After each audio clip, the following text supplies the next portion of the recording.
tarde vamos a leer la vida de Elías. Una providencia oscura. Cambio y decaimiento veo a mi alrededor. Vivimos en un mundo mutable, donde nada hay estable, donde la vida está llena de extrañas vicisitudes.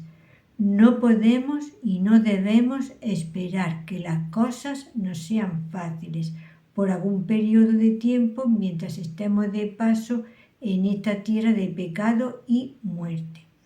Sería contrario a la naturaleza de nuestra presente condición de criaturas caídas, por cuanto como las centellas se levantan para volar por el aire. Así el hombre nace para la aflicción, ni tampoco sería para nuestro bien el estar exentos del todo de la aflicción. Aunque seamos los hijos de Dios, los objetos de su favor especial, con todo, ello no nos libra de las calamidades ordinarias de la vida. La enfermedad y la muerte pueden entrar en nuestra morada en cualquier momento. Pueden atacarnos personalmente o pueden hacerlo a los que nos son más cercanos y queridos, y estamos obligados a doblegarnos a las dispensaciones soberanas de aquel que todo lo gobierna. Estas afirmaciones constituyen lugares comunes, lo sabemos, empero contienen una verdad que, por desagradable que sea, necesitamos que se nos recuerde constantemente. Aunque estemos muy familiarizados con el hecho que se menciona más arriba y lo veamos ilustrado diariamente por todos lados, así y todo somos remisos a reconocer su aplicación a nosotros mismos. Tal es la naturaleza humana, deseamos ignorar lo desagradable y persuadirnos de que, si nuestra suerte actual es feliz, lo será durante mucho tiempo. Pero no debemos pensar, no importa cuán sanos estamos, cuán vigorosa sea nuestra constitución, cuán bien preparados financieramente estemos, que nuestra montaña es tan fuerte que no puede ser conmovida. Salmo 36, 7. Más bien debemos ejercitarnos en retener las mercedes temporales con mano blanda y en usar las relaciones y comodidades de esta vida como si no las tuviésemos.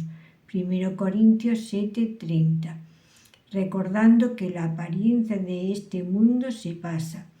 Nuestro descanso no está aquí, y si construimos nuestro nido en un árbol, terreno debiese de ser con la comprensión de que tarde o temprano el bosque entero será cortado. Como tantos otros antes y después de ella, la viuda de Sarepta podía haber sido tentada a pensar que todos sus problemas estaban solucionados. Podía razonablemente esperar bendición del hecho de haber recibido al siervo de Dios en su casa y de la bendición real y liberal que había recibido. Como consecuencia del hecho de albergue, ella y su hijo se veían abastecidos por muchos días en tiempo de hambre, por un milagro divino, y podía sacar la conclusión de que no había razón para temer más. Con todo, la siguiente cosa que se registra en la narración es que aconteció que cayó enfermo el hijo del alma de la casa, y la enfermedad fue tan grave que no quedó en él resuello. 1 Reyes 17:17. El lenguaje en el que está redactado este patético incidente parece denotar que su hijo fue herido súbitamente y que expiró enseguida, antes de que Elías tuviera oportunidad de orar por su curación. Qué profundamente misteriosos son los caminos de Dios. La rareza del incidente que tenemos ante nosotros es todavía más evidente si lo relacionamos con el versículo anterior. La tinaja de la harina no escaseó, ni menguó la botija del aceite, conforme a la palabra de Jehová que había dicho por Elías. Después de estas cosas aconteció que cayó enfermo el hijo del ama de casa, etc. Tanto ella como su hijo habían sido alimentados milagrosamente durante un periodo de tiempo considerable y ahora era cortado drásticamente de la tierra de los vivientes, recordándonos aquellas palabras de Cristo referentes a la secuela de un milagro anterior. Vuestros padres comieron el maná en el desierto y son muertos. Juan 6, 49. Aunque la sonrisa del Señor esté sobre nosotros y Él se muestre fuerte a nuestro favor, ello no nos concede la inmunidad de las aflicciones inherentes a la carne y la sangre. Mientras permanezcamos en este valle de lágrimas, hemos de buscar gracia para alegrarnos con temblor. Salmo 2:11. Por otro lado, la viuda erró ciertamente si, al ser arrebatado el hijo, concluyó que había perdido el favor de Dios y que esta oscura dispensación era una señal segura de su ira. No está escrito: porque el Señor al que ama castiga y azota a cualquiera que recibe por hijo. Hebreos 12:6. Aun cuando tenemos las manifestaciones más claras de la buena voluntad de Dios, como tenía esta mujer con la presencia de él bajo su techo y el milagro diario de su sustentamiento, debemos estar preparados para los reveses que la providencia permite. No deberíamos tambalearnos al hacer frente a las aflicciones severas que nos salen al paso mientras caminamos por el sendero del deber. ¿No las tuvo José una tras otra y Daniel? Y por encima de todo, ¿no las tuvo el mismo Redentor? Lo mismo los apóstoles. Carísimos, no maravilléis cuando sois examinados por fuego, lo cual se hace para vuestra prueba, como si alguna cosa peregrina os aconteciese. 1 Pedro 4:12. Fijémonos bien que esta pobre alma había recibido señales especiales del favor de Dios antes de ser echada en el horno de la aflicción. A menudo Dios ejercita a su pueblo con las pruebas más duras cuando han sido recipientes de sus bendiciones más ricas. Así y todo, el ojo ungido puede discernir sus tiernas bondades. ¿Te sorprende esta observación, querido lector? Pregunta cómo puede ser. Pues porque el Señor, en su gracia infinita, a menudo prepara a sus hijos para el sufrimiento, dándole ante grandes gozos espirituales, dándole señales inequívocas de su bondad, llenando sus corazones con su amor y difundiendo una paz indescriptible en sus mentes. Habiendo probado por experiencia la bondad del Señor, están mejor preparados para hacer frente a la adversidad. Además, la paciencia, la esperanza, la mansedumbre y todas las demás gracias espirituales pueden desarrollarse solo por fuego. La fe de esta viuda, pues, necesitaba ser probada aún más severamente. Para la pobre mujer, perder a su hijo era una gran aflicción. Lo es para toda madre, pero aún más para ella al haber quedado viuda y no tener a nadie más que cuidara de ella en su vejez. Todos sus afectos estaban centrados en su hijo, y al perderlo, todas sus esperanzas quedaban destruidas. En verdad, el ascua que le quedaba le era apagada. 2 Samuel 14:7. A no haber nadie que preservara el nombre de su marido sobre la tierra. No obstante, como en el caso de Lázaro y sus hermanas, el terrible golpe era por gloria de Dios. Juan 11:4. E iba a proporcionarle una señal más distintiva todavía del favor del Señor. Así fue también en el caso de José y Daniel, a quienes nos hemos referido antes. Las pruebas que sufrieron fueron severas y dolorosas, empero Dios les confirió posteriormente honores aún mayores. Ojalá tuviésemos fe para Asignos al después de Hebreos 12:11. Y ella dijo a Elías: ¿Qué tengo yo contigo, varón de Dios? ¿Has venido a mí para traer en memoria mis iniquidades y para hacerme morir mi hijo? Versículo 18. Qué criaturas más pobres, fracasadas y pecadoras somos. Qué míseramente correspondemos a las abundantes mercedes de Dios. Cuando Él pone su mano sobre nosotros para corregirnos, cuán a menudo nos rebelamos, en vez de someternos con mansedumbre a la misma, lejos de humillarnos bajo la poderosa mano de Dios, pidiéndole que nos haga entender por qué pleitea con nosotros. Job 10:2. Estamos prestos a culpar a otras personas de ser la causa de nuestras desgracias. Así fue con esta mujer. En lugar de pedir a Elías que orara con y por ella para que Dios le hiciera comprender en qué había errado. Job 6:24. Y para que Él santificara esa aflicción para bien de su alma, glorificarle en los valles. Isaías 24:15. Ella solo tuvo reproches. Cuán lamentablemente dejarnos de usar nuestros privilegios. Y ella dijo a Elías: ¿Qué tengo yo contigo, varón de Dios? ¿Has venido a mí para traer en memoria mis iniquidades y para hacerme morir mi hijo? Esto estaba en marcado contraste con la calma que había mostrado cuando Elías se encontró con ella. La calamidad repentina que había caído sobre ella la había tornado por sorpresa, y en tales circunstancias, cuando la congoja nos llega inesperadamente, es difícil para nuestros espíritus mantener la compostura. En la prueba repentina y severa necesitamos mucha gracia para preservarnos de la impaciencia y los arranques petulantes y para ejercitar confianza firme y sumisión completa a Dios. No todos los santos están capacitados para decir como Job: recibimos el bien de Dios y el mal no recibiremos. Jehová dio y Jehová quitó. Sea el nombre de Jehová bendito. Job 2:10, 1:21.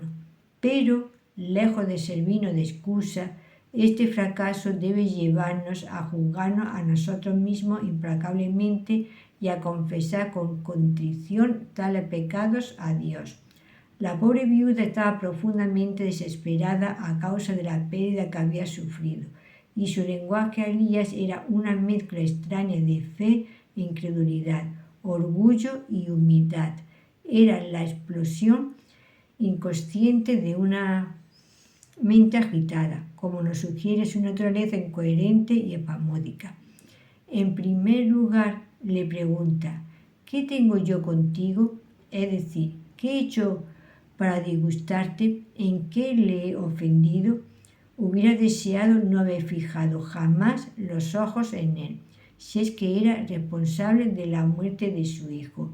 Con todo, en segundo lugar, le reconoce como varón de Dios, como el que ha sido separado para el servicio divino. Debía de haber entonces que la terrible sequía había llegado sobre Israel como contestación a las oraciones del profeta y probablemente llegó a la conclusión de que su propia aflicción había llegado de manera parecida. En tercer lugar, se humilló a sí misma al preguntar: ¿has venido a mí para traer en memoria mis iniquidades?, refiriéndose posiblemente a su culto previo a Baal. A menudo el Señor acostumbra a usar las aflicciones para traer a la memoria pecados pasados. En la rutina ordinaria de la vida es muy fácil pasar de un día al otro sin un ejercicio profundo de conciencia ante el Señor, sobre todo cuando disfrutamos de una tinaja rellena. Es solamente cuando andamos realmente cerca de Él, o como recibimos de su mano alguna represión especial, que nuestra conciencia es sensible ante Él. Mas, cuando la muerte visitó a su familia, surgió la cuestión del pecado, por cuanto la muerte es la paga del pecado. Romanos 6:23. la actitud más segura que podemos adoptar siempre cuando consideramos que las pérdidas que sufrimos son la voz de Dios que habla a nuestros corazones pecaminosos. Es examinarnos diligentemente a nosotros mismos, arrepentirnos de nuestras iniquidades y confesarlas debidamente al Señor, para que podamos obtener el perdón y la limpieza. 1 Juan 1:9. Es en este punto que aparece a menudo la diferencia entre el no creyente y el creyente. Cuando el primero es visitado por alguna desgracia o pérdida, el orgullo y la justicia propia de su corazón se manifiesta rápidamente exclamando: no sé qué es lo que he hecho para merecer esto. Siempre he procurado hacer el bien. No soy peor que mi vecino que no tiene que sufrir semejantes infortunios. ¿Por qué tengo que ser objeto de semejante calamidad? Empero, qué diferente la persona verdaderamente humillada.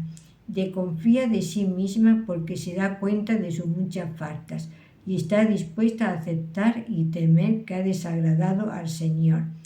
Tal persona pensará bien sobre sus caminos. Ageo 1:5, repasando su manera de vivir anterior y escudriñando cuidadosamente su conducta presente a fin de descubrir qué ha sido o qué es lo que está mal para rectificarlo. Solo así pueden ser aliviados los temores de nuestra mente y la paz de Dios confirmada en nuestra alma. Es el recordar nuestros múltiples pecados y el juzgarnos nosotros mismos que nos hará mansos y sumisos, pacientes y resignados. Así fue en el caso de Aarón, quien, cuando el juicio severo de Dios cayó sobre su familia, cayó. Levítico 10:3. Así fue también del pobre y viejo Elí, quien había dejado de amonestar y disciplinar a sus hijos, y quien, cuando fueron muertos, sumariamente exclamó: Jehová haga lo que bien le pareciere. 1 Samuel 3:18. La pérdida de un hijo puede, a veces, recordar a los padres algún pecado cometido mucho tiempo antes con respecto a aquel. Este fue el caso de David, que perdió un hijo al cual hirió la mano de Dios a causa del pecado de su padre. 2 Samuel 12. No importa cuán dolorosa sea la pérdida y cuán profundo el dolor, el lenguaje del santo que está en sus sanos juicios será siempre: conozco, oh Jehová, que tus juicios son justicia y que conforme a tu fidelidad me afligiste. Salmo 119:75. Aunque la viuda y su hijo se habían mantenido en vida por muchos días, sostenido milagrosamente por el poder de Dios, mientras el resto de la gente sufría. Con todo, a ella le impresionó menos la benevolencia divina que el hecho de que le quitara a su hijo. ¿Qué tengo yo contigo, varón de Dios? ¿Has venido a mí para traer en memoria mis iniquidades y para hacerme morir mi hijo? A pesar de que parece adivinar la mano de Dios en la muerte de su hijo, no puede ahuyentar el pensamiento de que la presencia del profeta era responsable de la misma. Atribuye la pérdida de Elías como si hubiera sido comisionado a ir con el propósito de infligirle un castigo por su pecado, dado que había sido enviado a Acab para anunciar la sequía sobre Israel por su pecado. Ella ahora temía su presencia, estaba alarmada al verle. Qué dispuestos estamos a confundir las causas de nuestra aflicción y atribuirlas a falsos motivos. Y él le dijo: dame acá tu hijo. Versículo 19. En el primer párrafo del capítulo anterior pusimos de relieve la manera en que la segunda mitad del 1 Reyes 17 nos presenta un cuadro de la vida doméstica de Elías, su proceder en el hogar de la viuda de Sarepta. En primer lugar, evidenció su resignación a la humilde mesa, no manifestando descontento alguno por el monótono menú que se le ofrecía día tras día, Y aquí vemos la manera en que se condujo ante una gran provocación. El arranque petulante de la agitada mujer era cruel para el hombre que había traído la liberación a aquella casa. Su pregunta, ¿has venido a mí para traer memoria mis iniquidades y para hacerme morir mi hijo? Era innecesaria por injusta y podía muy bien haber producido una amarga respuesta. Así habría sido si la gracia subyugadora de Dios no hubiera estado obrando en él, por cuanto Elías tenía un carácter acalorado por naturaleza. La interpretación errónea que la viuda dio a la presencia de Elías en su casa era suficiente para alterar a cualquier persona. Es bienaventurada cosa observar que no hubo respuesta airada a su juicio inconsiderado, sino por el contrario una respuesta blanda que quitara su ira. Si alguien nos habla de modo imprudente, no hay razón para que descendamos a su nivel. El profeta no hizo caso de su pregunta apasionada, y en esto evidenció que era un seguidor de aquel que es manso y humilde de corazón, de quien hemos que cuando le maldecían no retornaba maldición. 1 Pedro 2:23. Elías vio que estaba en extremo angustiada y que hablaba movida por su gran ansiedad de espíritu, y por lo tanto no haciendo caso de sus palabras. Le dijo con toda calma, «Dame acá tu hijo», llevándole al mismo tiempo a esperar la restauración de su hijo por su intercesión. Simpson. Puede pensarse que las palabras citadas son enteramente especulativas. Por nuestra parte, creemos que están plenamente autorizadas por la Escritura. En Hebreos 11:35 leemos, «Las mujeres recibieron sus muertos por resurrección». Se recordará que esta afirmación se halla en el gran capítulo de la fe, donde el Espíritu presenta algunas de las hazañas y proezas de los que confía en el Dios vivo. Se mencionan una tras otro los diferentes casos en particular, y después se agrupa y se dice en general que por si ganaron reino, las mujeres recibieron sus muertos por resurrección. No puede haber lugar a dudas de que se refiere al caso que tenemos ante nosotros y al caso paralelo de la Sumamita, según los Reyes 4:17-37. Aquí es, pues, donde el Nuevo Testamento arroja de nuevo su luz sobre las escrituras precedentes, permitiéndonos obtener una concepción más completa de lo que estamos considerando ahora. La viuda de Sarepta, aunque era gentil, era hija de Sara, a quien se había dado la fe de los elegidos de Dios. Tal fe es sobrenatural y su autor y su objeto son sobrenaturales también.